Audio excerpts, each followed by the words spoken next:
This is the Nigerian EU Climate Diplomacy Outreach event for 2021. The event is organized by the EU delegation to Nigeria and the ECOWAS as part of the EU's diplomatic effort in promoting a just transition to climate resource efficient and circular economy in line with the external dimension of the European Green Deal. In the spirit of Team Europe, the event is organized in cooperation between the EU External Affairs and the EU member states. Ladies and gentlemen, the purpose of this event is to discuss Nigeria and EU climate actions, ambitions, and the ways forward. We will touch on science, the NDC, implementation, finance, economic development, COVID-19 recovery, security, and governance.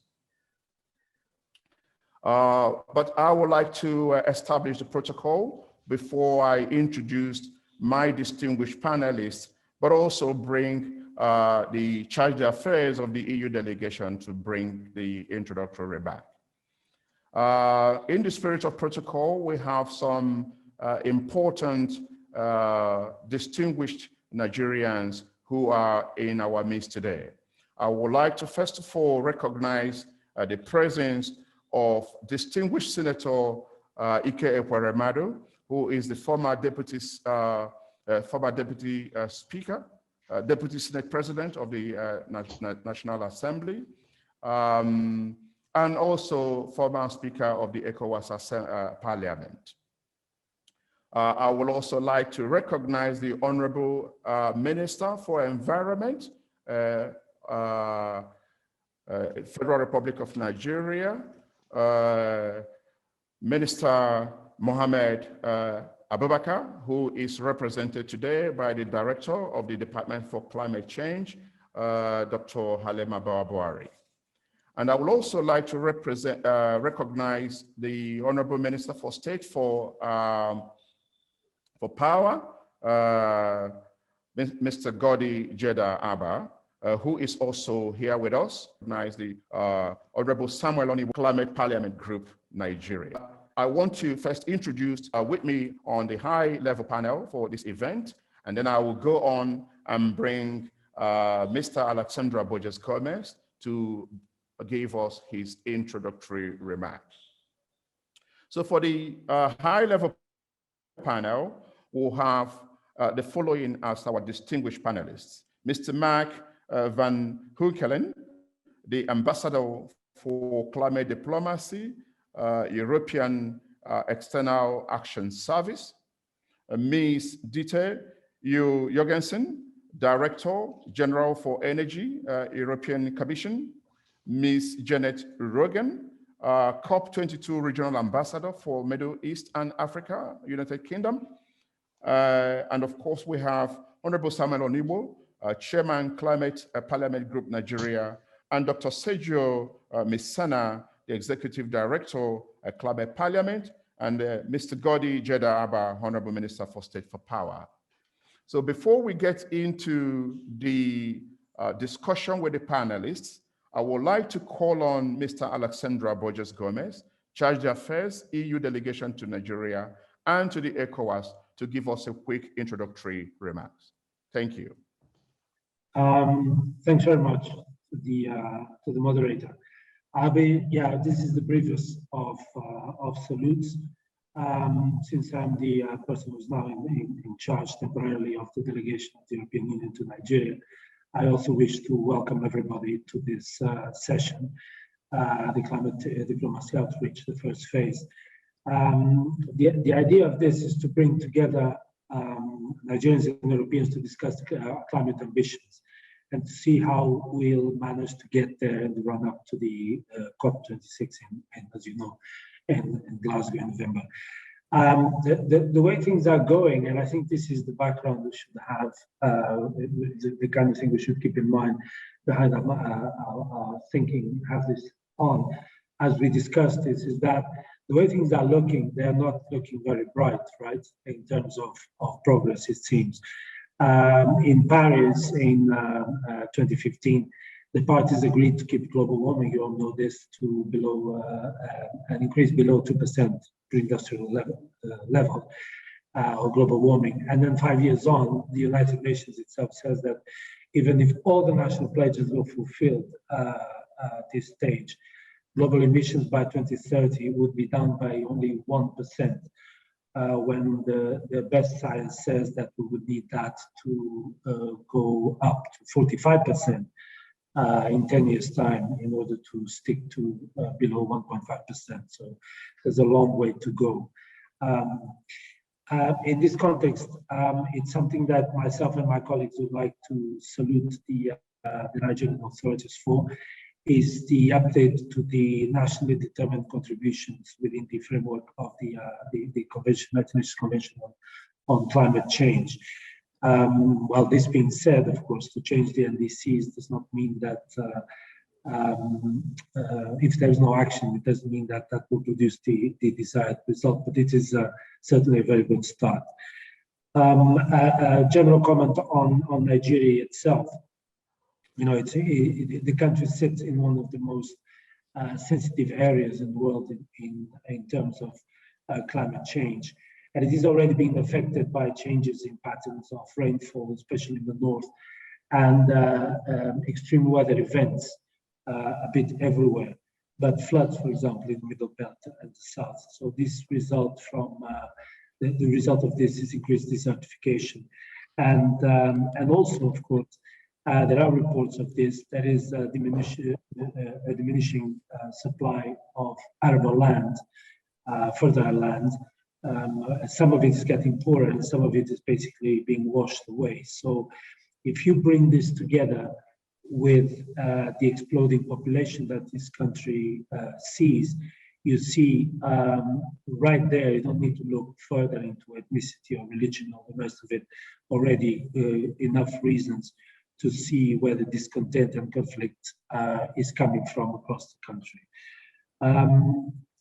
This is the final thing I have to say. In order for something to happen, for us to speed up progress towards our goals, all the national planning agencies in this country, as in others, need to be brought on board and become active, like ministers of transport, energy, housing, urban planning, agriculture, and industry. They all need to be on board and in coordinated action. But of course, without those who deal with the budgeting and actually the allocation, and the ones who actually put the budget lines in and provide them with money, if they're not there, then we're not going to get really anywhere. We all know that the generation of energy, so the powering of our economies, is with fossil fuel at the very center, is the most important factor in climate change. It accounts for 2/3 of all the emissions worldwide, and we all need to reduce and diversify away from that state of affairs. We, the EU, as most of you know, we remain committed to this, and we remain committed to sharing the know-how that has been acquired in the last few years, and as we go forward with countries like Nigeria. This is basically also what we have said at the ministerial meeting, which we had last year, which is so well populated with commissioners and ministers, and it's there in the minutes. I leave it at that, and I wish this is fruitful and lively. And I'll go back to the distinguished moderator for him to carry on. Thanks very much for your time. Thanks. Thank you so much to the Charge d'Affaires of the EU delegation to Nigeria and the ECOWAS, highlighting the vulnerability of Nigeria, the need for coordination across ministries, the importance of finance, but also the need for global cooperation. Thank you so much. Much appreciated. And now I want to bring on my distinguished panelists. And these are my panelists for the high-level session. Mr. Mark Van Hukkelen, the Ambassador for Climate Diplomacy, European External Action Service. Ms. Dieter Jorgensen, the Director General for Energy, European Commission. Ms. Janet Rogan, COP26 Regional Ambassador for the Middle East and Africa, United Kingdom. Mr. Godi Jeda Abba, Honorable Minister for State for Power, Honorable Sam Onuigbo, Chairman, Climate Parliament Group Nigeria, and Dr. Sergio Missana, Executive Director, Climate Parliament. Welcome, distinguished panelists. Now, I will ask you one general question that I would like you to take between 2 to 3 minutes to respond. And the question is, can you let the participants know what are the most important things that your organization is doing or has done in the last 24 months or so that is pertinent to addressing the challenge of climate change, green recovery, and sustainable development? And I will start with Mark, and after Mark, I will take Ms. Dieter. Mark, over to you. Thank you very much, Professor Okereke. And let me also thank the organizers for having set up this climate diplomacy outreach event. We organize such activities actually with very many partners in the world to strengthen a dialogue on climate change, which is arguably the biggest global problem we all need to contend with. Today we are talking to Nigeria, and we are very happy about that. Professor, you have asked us to give us a broad overview of what the EU is doing in terms of climate diplomacy and in terms of climate action. Climate diplomacy is about persuading other countries, all countries in the world, to step up their climate action and ambition, and to help them to do so. As was already said in the introduction, we are already seeing global warming. We are now at 1.1 degrees Celsius increase. The Paris Agreement says that we need to keep that global warming to well below 2 degrees Celsius, so we have to step up our efforts to reduce greenhouse gas emissions. That is what the European Union has done. We have now set a target of at least minus 55% of emission reductions in 2030 compared to 1990. We've also pledged climate neutrality by 2050. We want all countries, as I said, to step up their ambition. The good news is that since last summer, already more than half of the world economy has engaged in this strengthening of targets. Obviously, the rest of the world should follow. We commend Nigeria for its interim NDC update, which by lowering the business as usual scenario indicates or projects emissions that would now be 300 million tons of CO2 equivalent compared to the number that was in the 2017 NDC, which was 400 million tons of CO2 equivalent. We hope that Nigeria in the final NDC update, which hopefully can be delivered before Glasgow in November, that there we will also see a clear improvement or a clear sharpening of the targets, be it in absolute value or in terms of business as usual. Climate change is not only about mitigation of emissions, it's also about adaptation. That is why in the available development aid we'll have for the next 7 years, which will set aside 30% of the money for environmental purposes, we want countries to help in their mitigation efforts, but also in their adaptation efforts. As was already said in the introduction, even if tomorrow we would stop emitting all greenhouse gas emissions, climate change is underway. It is already happening. It will still continue even if we stop emissions tomorrow. We have to step up our work on adaptation, and the European Union will provide the means to help countries doing so, including Nigeria. Finally, a big challenge will be the decarbonization of our economies. We know that in order to get to a net zero world, we need to abandon gradually the use of fossil fuels. The decline of demand for oil and gas will continue over the next 10 to 20 years, and we need to prepare for that. We need to prepare for a low carbon economy to diversify away. That's going to be a big challenge, but the European Union has expertise and technical support to help countries in that diversification effort. We know Nigeria will be among the countries that will have to go through this diversification challenge, but we are ready to provide assistance where needed. Back to you, Professor.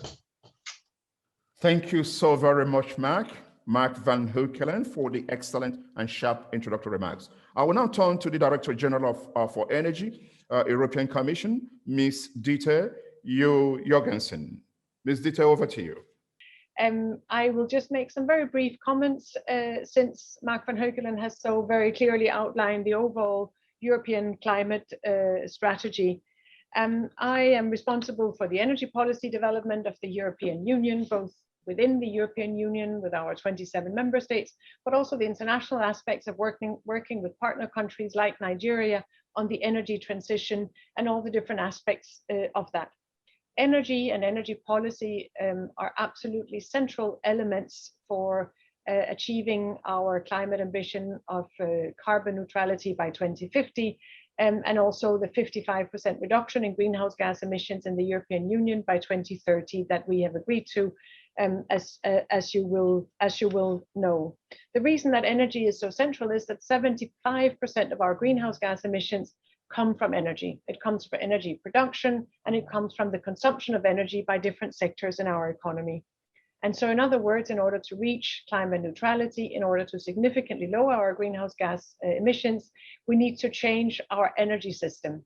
What we need is, first of all, a more integrated energy system where we make better use of all the energy that we currently see in between different parts of the system. We need to make better use of storage. We need to pick up the waste heat, the waste energy that's currently in the system and bring it in for consumption so that we have less waste and a more efficient system.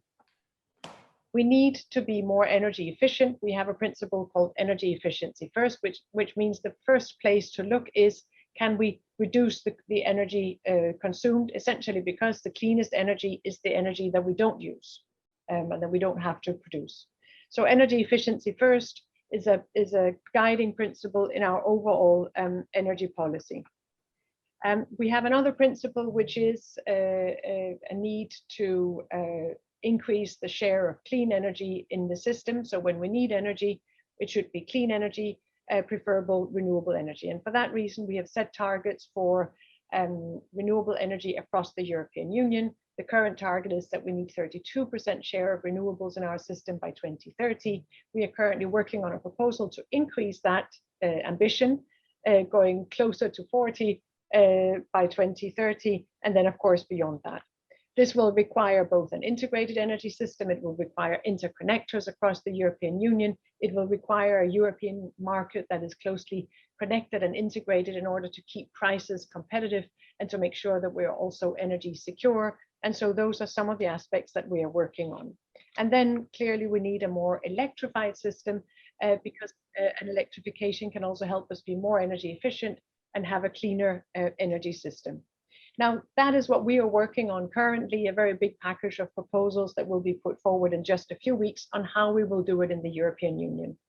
Now, looking at Nigeria and other partners, you, like the European Union, face a number of challenges as part of the energy transition linked to the current energy system, linked to energy access, and linked to the greening of the energy system also in Nigeria and in neighboring countries.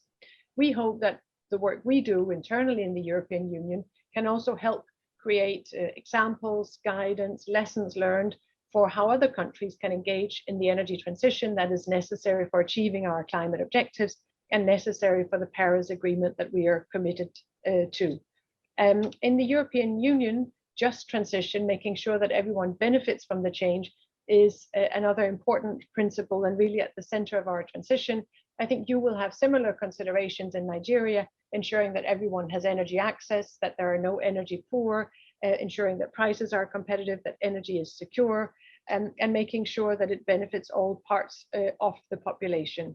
What we see in Europe, and I think what you're also looking at, I know you've been working with Irina on that, there are very significant jobs and growth opportunities in the renewable energy sector, in the clean energy sector. And so the energy transition can bring benefits to the economy also in terms of jobs and competitiveness. So we, together with our European member states, look forward to working with Nigeria as part of our Team Europe, working on, among other things, rural electrification as a really important aspect of the energy transition and of ensuring access to energy across your communities. My last point that I wanted to make is we're also working on limiting methane emissions. Methane is one of the most powerful greenhouse gases, and there are significant methane leaks linked to fossil fuel production, oil and gas and coal. We need to limit those emissions in order to address climate change. And as an oil and gas producing country, there's a lot to gain there for Nigeria by tackling the emissions. And also here, we would be happy to work with you to limit gas flaring, limit methane leaks in order to help save the climate. We are launching a further legislative proposal on that and look forward to working with international partners under the International Methane Emissions Observatory to bring progress in this important field. And then with that, those were the points I wanted to make on the energy policy that we're currently working on. I look forward to hearing the distinguished panelists as well. Thank you very much. Thank you very much, Director General. I will go on to Ms. Janet Rogan while we wait to see whether the connection of the Honorable Minister for State will be restored. Ms. Janet Rogan, you are the COP26 Regional Ambassador for the Middle East and Africa and United Kingdom. Please share with us your expectations for COP and what you've been doing so far to help to tackle climate change in your organization. Thank you very much, Professor Okereke, and thank you very much to my dear colleagues from the European Commission and the European Union delegation in Nigeria, and to ECOWAS for organizing this really excellent climate diplomacy outreach event, bringing us all together to discuss climate ambition in the run-up to COP26, which will be held later in November this year. Let me just say a couple of words at the very beginning about this thing of a regional ambassador for COP26 with my responsibility for Africa and the Middle East. We, from the UK presidency perspective, decided that because of the limitations of COVID and the number of meetings that have been postponed or can only be held virtually, which makes it more difficult to make progress, it's very important to reach out on the ground. So we have established the system of regional ambassadors. And in fact, I'm talking to you today from Dakar, Senegal, as I'm just starting on a tour of West Africa, having come from Mauritania and the Gambia and Cabo Verde, Senegal, and I'm gradually making my way over to Nigeria. So I'm hoping to see you all over there in person very soon, if the conditions permit. So this is an indication of the kind of challenges we are all facing. Here we have a global pandemic, which is a health pandemic of COVID. We have a global crisis in climate, and neither of these crises respects the borders. Therefore, we have no alternative but to work together. These crises don't mind whether we are in the public sector or the private sector or civil society or communities. So likewise, we all have to work together in order to achieve some progress. So when it comes to COP26, we believe that this is a very, very important meeting for us all globally. The first 2 days of COP will be the heads of state and government meeting, which we are, the UK Prime Minister and the COP President, Alok Sharma, are determined are going to be in person, and that we will be able to find a COVID secure way for all of our heads of state and leaders to meet personally, in person in November. This will be the first time this has been possible since COVID outbreak. So it's really important that we make progress before then, so that when we leave COP26 summit and the COP26 meeting, we bring back a message of hope for our populations and also a message of good, strong forward direction. COP27 will be an Africa COP. So for this region, it's really important that we make progress and that we set the stage for moving forward. So what do we mean when we talk about progress at this COP? Of course, it is based around the Paris Agreement from COP21 in 2015.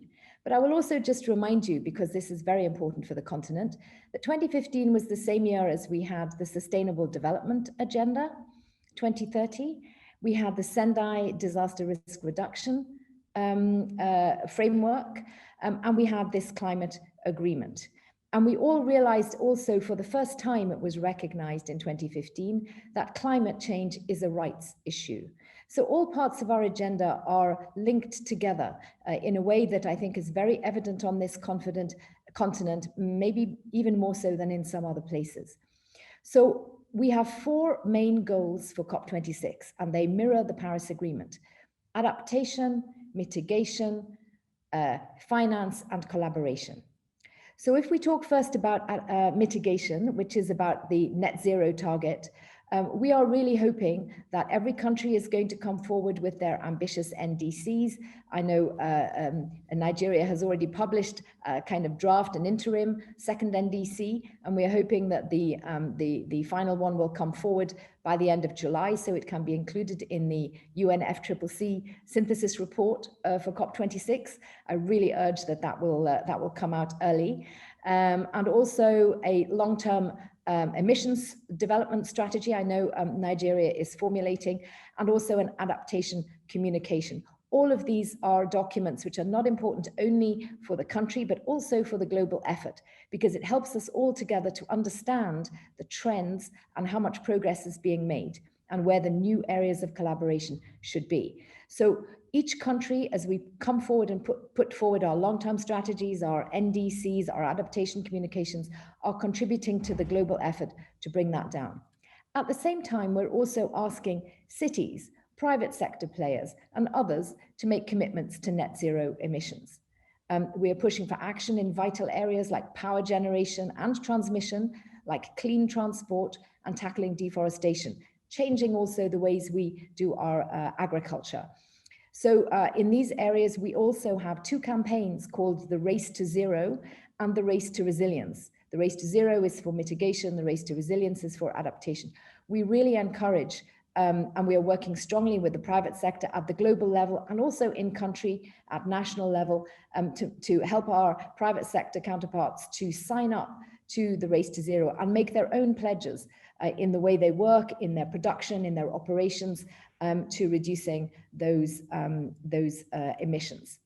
The second element, of course, is adaptation, protecting people and nature from the impact of climate change.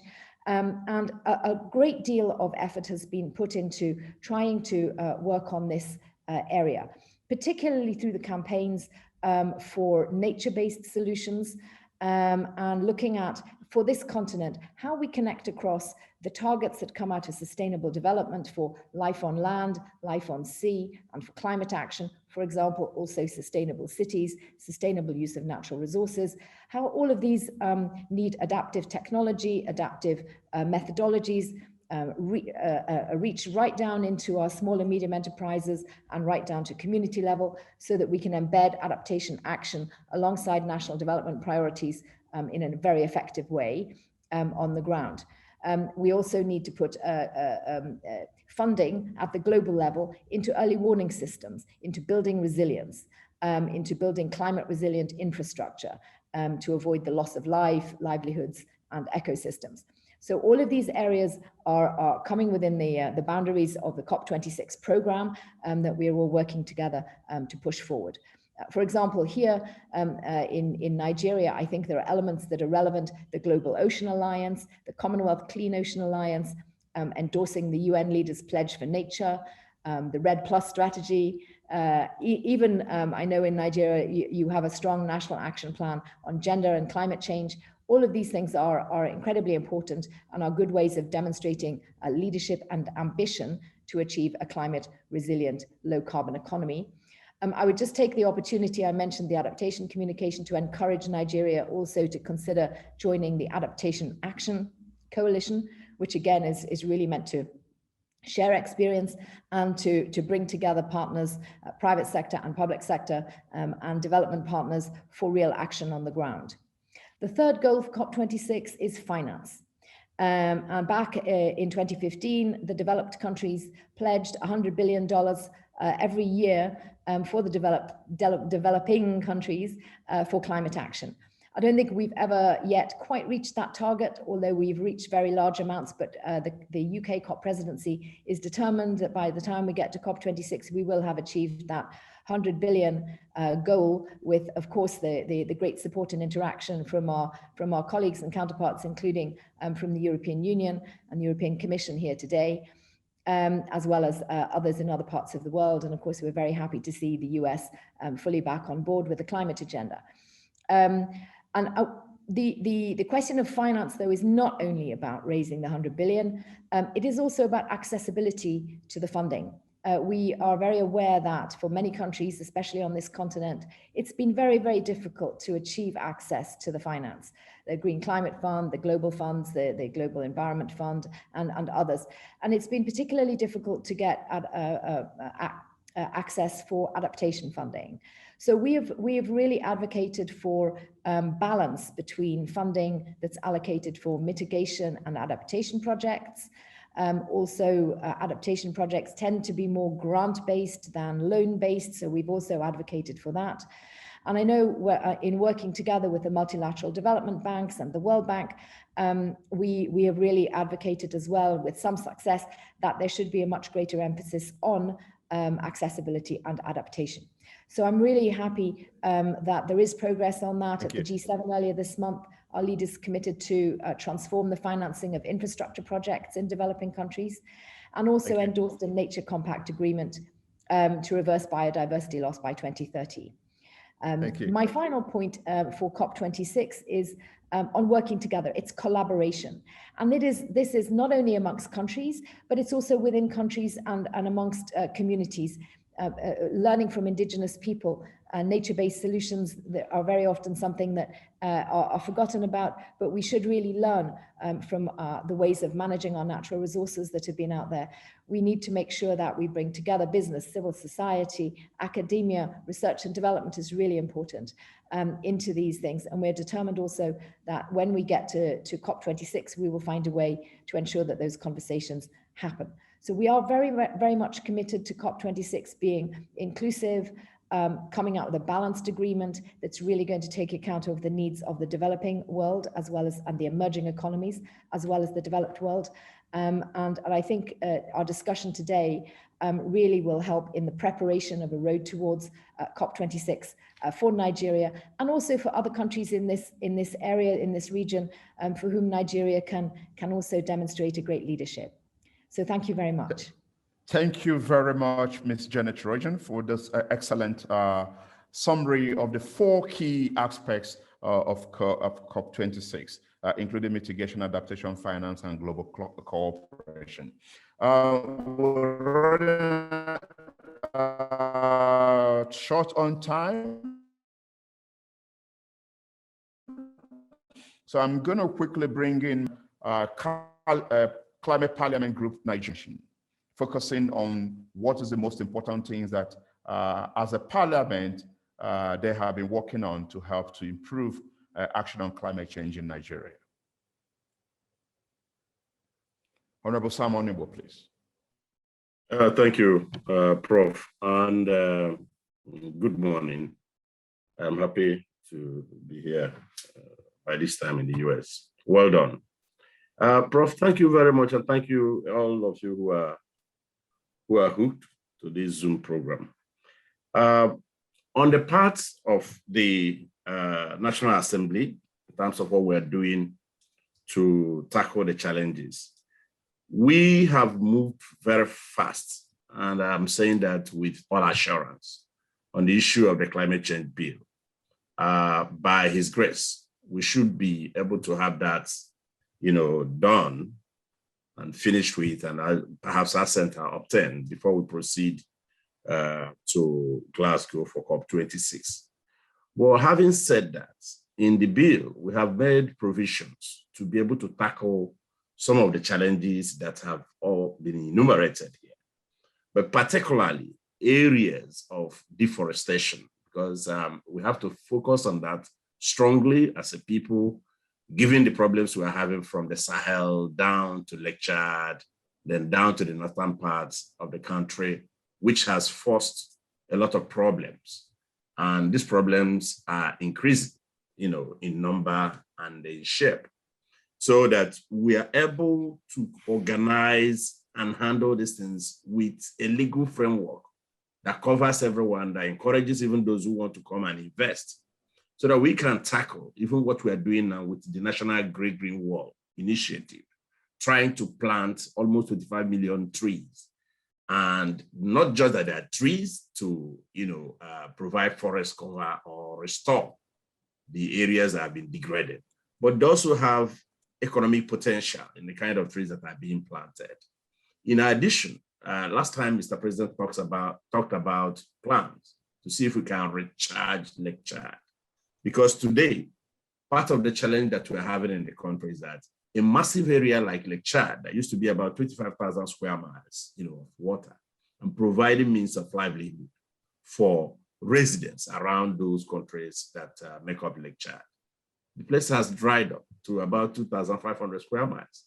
And consequently, all those who previously depended on the lake have now poured into the cities. And then they have also contributed to insurgency and some of the security issues that we have.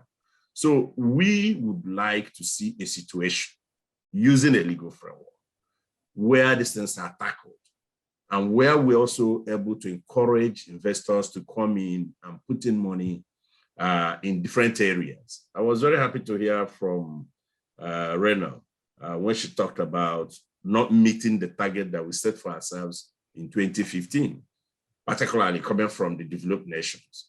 We want to see a situation where we get this finance and we approach this challenge in a coordinated manner, so that we can reduce emissions and attain the net zero that everyone is talking about. And by the way, let me congratulate the European Union on coming up with a climate change law, and then their target of getting up to 55% reduction of emissions by 2050. We all would like to set similar targets, but we need cooperation, we need support. If you provide legislation and you don't have commensurate support towards whatever you have set out in the bill or in the law, then at the end of the day, you end up not achieving that which you have set out. So on our part, from the legislative angle, we are getting a law in place, and then we are going to continue to provide enough funds through appropriations to ensure that we are able to tackle these things. Today, the problems that we have seen from climate change, the destruction of Sahel region, the northern part of the country, has actually created a serious security challenge for us as a nation. So these are things that we would like to see addressed. And while we're addressing them, we will also contribute significantly to reduction in emissions. But it is obvious that from our part, we are not the greatest emitters, even though the impact on us is very heavy. So we want to collaborate with the rest of the world.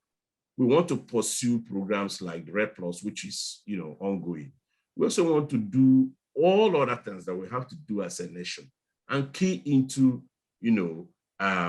industrial, green industrial revolution, where you produce a lot more, but you emit less. For us, we want to see this achieved.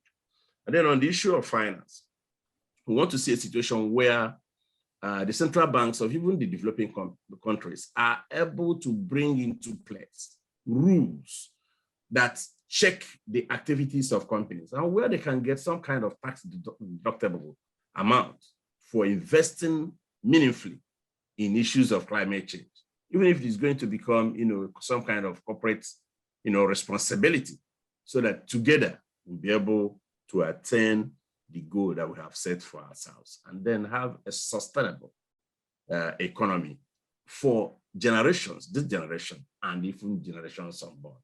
These are the areas, these are the things that we are focusing on. And so, finally, I want to also say that everyone that is involved must know that the challenge that we have with security today is traceable to climate change, part of it, significantly. And for the United Nations to have passed their resolution that they did way years back, I think 2009, June 63281, on the relationship between climate change and security, is something that today we are feeling here in the country. And we would like all hands to be on the deck from the private sector, like I've talked about the financing aspects, accounting policies, and all that. And then from the public sector to make sure that together we achieve that which we want to achieve. I think I would like to stop so far and maybe allow others the opportunity to make their interventions. Thank you very much, Prof. Thank you, Honorable Onuigbo, for making that excellent connection between climate change and security, but also highlighting the strategic work that you and you are to try and get a climate change bill in place. I will next bring on Dr. Sergio Missana before bringing the Honorable Minister for Environment to give the final concluding remarks for this session. But Sergio Missana first, please. Thank you, Professor Okereke. Thank you for your kind introduction. Yes, my name is Sergio Missana. I'm the Executive Director of the Climate Parliament. I am originally from Chile, and I'm also a citizen of Italy.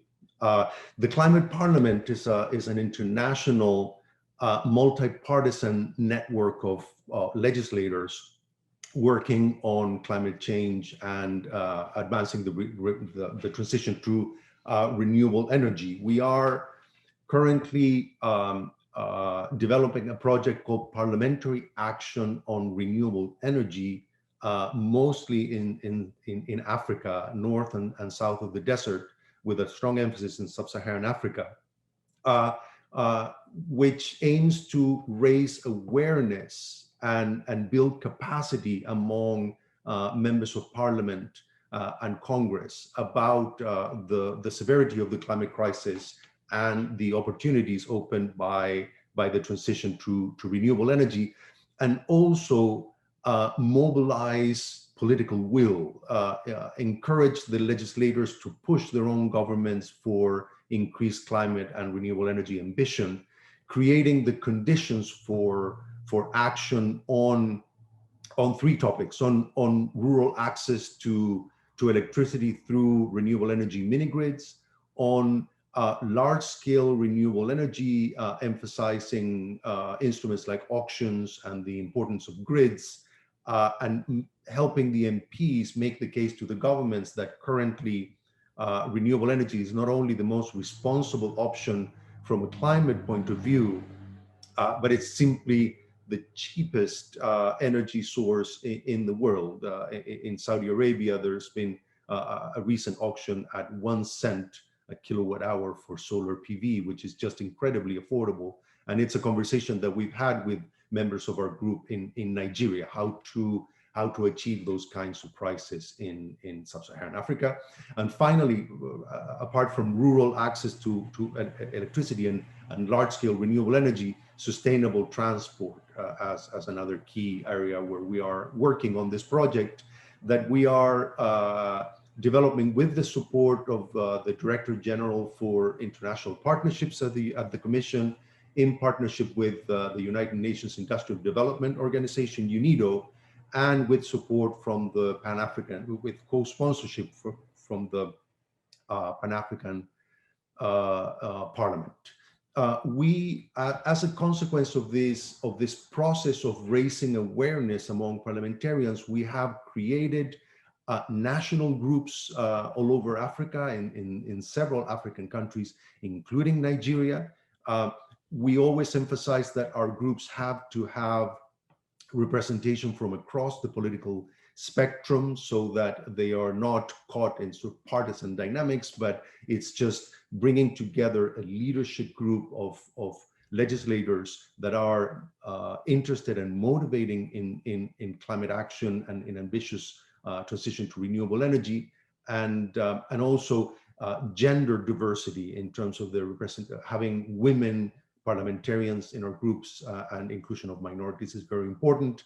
We have the honor of having Honorable Samuel Onuigbo be the chair of the Nigeria event, and we have supporting their work as much as we can, including the work on this very important climate change bill that the Honorable Sam was mentioning. And I wanted to, apart from this parliamentary action on renewable energy capacity building project, we are developing an initiative called Green Grids Initiative, which is an international coalition bringing together governments, legislators, and international organizations to accelerate the construction of the infrastructure that we need to stay within a safe carbon budget. And this has lots of pieces, but in our thinking, grids have a key role to play. And this had been emphasized by Madam Director General when saying that interconnectors and the creation of markets are very important in the integration of more renewables and in a more ambitious target, specifically in Europe. This is also work that is being done in Africa, work on the Continental Power System Master Plan, for instance, and toward achieving a single electricity market, work done by the African Union, NEPAD, and other partners. This project wants to work on grids on 3 levels again: rural, solar, and wind mini grids are an important part of the puzzle. We have to bring electricity to those that don't have access, because it's a key enabler for human development. Sustainable transport, we need, the International Energy Agency had stated in a recent report that we need to increase charging points around the world from 1 million currently existing to 40 million. But our work will have to do with all the grid support that transition to sustainable transport needs to happen in the world. But most importantly, and something that was also mentioned by Madam Director General, continental supergrids that can connect everybody to the best locations of renewable energy to stay within a safe carbon budget. Areas, for instance, generating solar in deserts, in areas that in an increasingly heating world will not compete with food production.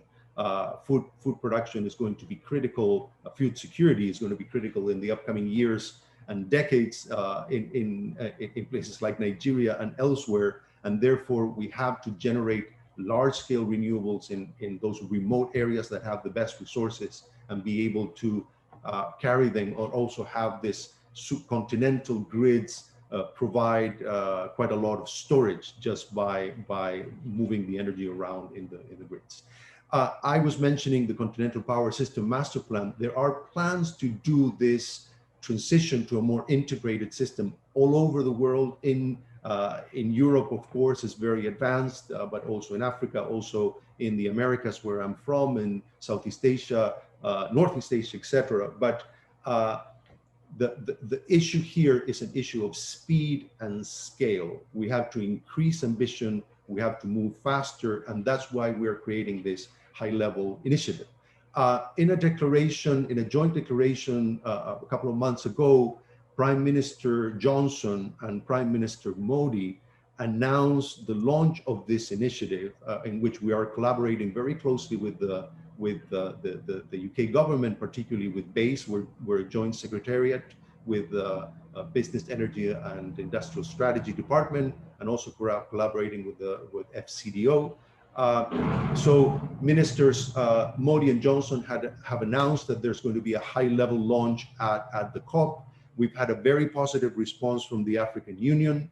The African Development Bank has agreed to provide technical support in Africa. We have a number of African countries that whose energy ministers have expressed their interest in participating, including Benin, Ethiopia, the Gambia, Mali, Namibia, Senegal, Zambia, and Morocco. the President of the European Commission, Ursula von der Leyen, sent a letter to our chair, who was an MEP from Finland, Sirpa Pietikäinen, former Minister of Environment of Finland. President von der Leyen sent a letter expressing the interest of the Commission in participating, but now there's an internal process that involves the member states going on. Same thing in the United States. But this is we're keen to engage Nigeria, and again, to engage in this multi-layered initiative. Legislators have a very key role to play in providing political will up to the COP and after the COP. Thank you very much. Thank you, Sergio. Thank you. Excellent intervention. I'm afraid we actually are well overspent in terms of our time. So I will bring the Honorable Minister for Environment to give the final closing wrap-up comments. The Honorable Minister for Environment, Dr. Mohammed Abubakar, is ably represented by the Director of the Department for Climate Change, Dr. Halima Bwari. Thank you, Prof, and thank you for offering me a PhD when I don't have one. With that being said, I do apologize on behalf of the Minister of Environment, who has asked me to represent him. He is unavoidably absent. With that being said, and I also know that time is well spent, so I'll just use this opportunity to kind of update on what the ministry has been doing, in as much as Honorable Onuigbo has also given a lot of actions that we've been doing on climate change at the ministry and for Nigeria. So I'll just use a format of the earlier speaker, what the COP areas are, which is mitigation. Basically, we have, of course, reached a point where our revision of the NDC is about being completed, and this NDC has been enriched and better enhanced than the last one. Several work streams have gone into it, about 22 or so in all. I did hear about methane leaks by one of the speakers earlier. Nigeria has addressed that issue in one of the work streams and being included in the NDCs. I did also hear that our policy, climate change policy also was spoken about earlier. This just shows President Buhari's commitment to issues of climate change and the support we've had from the presidency, with almost express passage of a lot of the documents that we do need for climate action within the country, such as the National Climate Change Policy that we revised. And of course, earlier mentioned the National Action Plan for Gender and Climate Change. It is indeed an epoch for us and is set to be a framework document for other African countries to use. Of course, we all know about the green bonds. This is Nigeria's own way of trying to raise finances innovatively to finance a lot of the NDC projects in the earlier sectors. We've been able to launch 2. As you know, we issued 2, and we're progressing with work even as today to do work on the 3rd issuance. And this is all geared towards NDC work and implementation. With regards adaptation, we of course earlier had an adaptation and strategy plan, which we're trying to update, like most other UNFCCC parties, to transit to a national adaptation plan. We have a framework which has been spoken about earlier. Currently, we are taking steps towards establishing and developing outcomes, adaptation communications. Work has started with that. We're working with the Global Adaptation Network on this. So basically, we're trying our best to make sure that we meet up with a lot of the climate actions in the different areas that we need to tackle, especially with awareness raising. The government has put its money where its mouth is by doing a lot of regional work. And prior to that, we've done some toolkits, even at the level of the ministry. We have had support to do an updated toolkit to ensure that state level participation in climate action.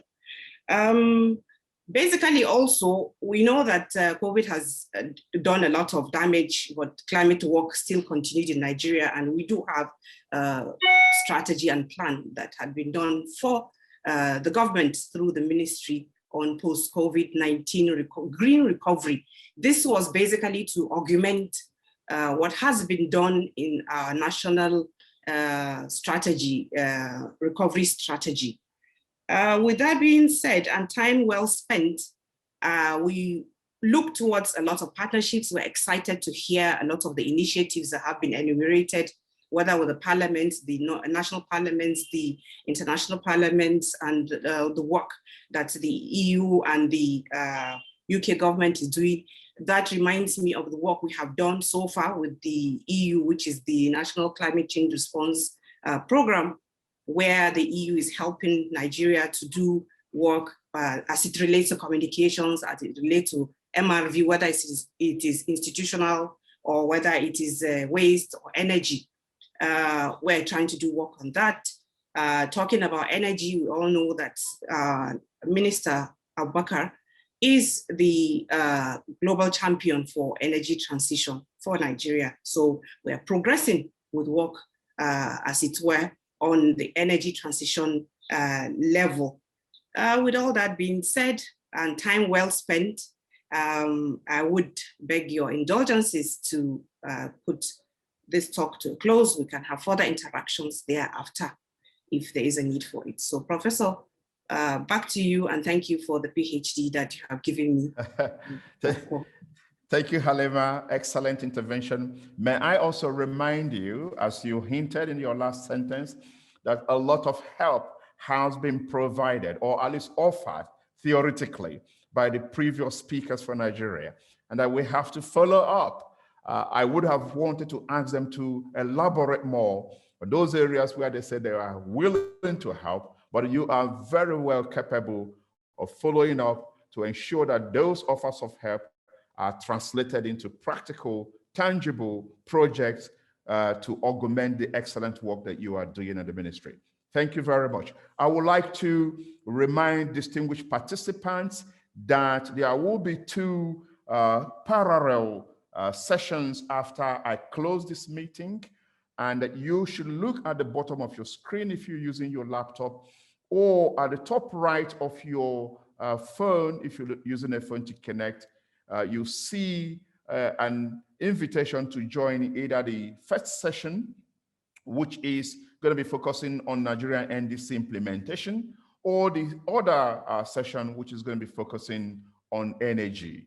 I would like to bring this panel to a close by thanking one more time our distinguished panelists, Mr. Mark Van Hukkelen, Ms. Dieter Jorgensen, Ms. Janet Rogan, Dr. Mohammed Abubakar, represented by Halima, Bawa Bwari, Honorable Sam Onuigbo, Dr. Sergio Missana, and even Honorable Minister for State, Godi Jeda Abba, who was briefly with us but could not participate because he'd been called out for an urgent assignment. So on behalf of Mr. Alexandre Borges Gomez, Charge d'Affaires, EU delegation to Nigeria, and to the ECOWAS, I would like to bring this high-level panel session to a close.